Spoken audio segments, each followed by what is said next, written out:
नमस्ते प्रणाम। मैं हूँ सोनिया यादव। अपने चैनल में आप सभी लोगों का स्वागत करती हूँ। मैं एक बहुत ही प्यारा सा पीड़िया पर का गीत लेकर आई हूँ। गीत अच्छा लगे तो लाइक शेयर कमेंट करना ना भूलें दोस्तों। जो लोग चैनल में नए चैनल को सब्सक्राइब करें, प्लीज़ अपना आशीर्वाद प्यार जरूर दें। धन्यवाद।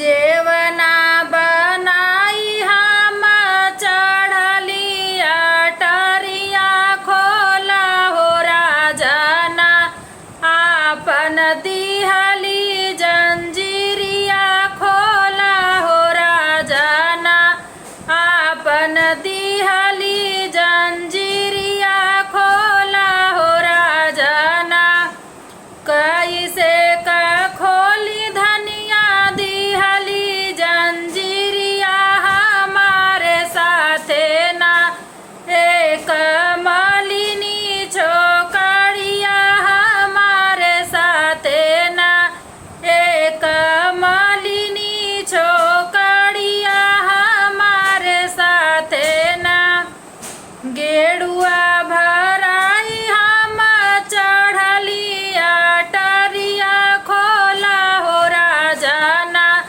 आपन दिहली जंजीरिया, खोला हो राजना आपन दिहली जंजीरिया, खोला हो राजना कैसे का खोली धनिया बजड़ल के बड़िया, हमारे साथे ना एक मालिनी छोकरिया, हमारे साथे ना एक मालिनी छोकरिया, हमारे साथे ना बीरवा जोराई हम चढ़ली अटरिया, खोला हो राजना आपन दिहली जंजीरिया, खोला हो राजना आपन दिहली जंजीरिया,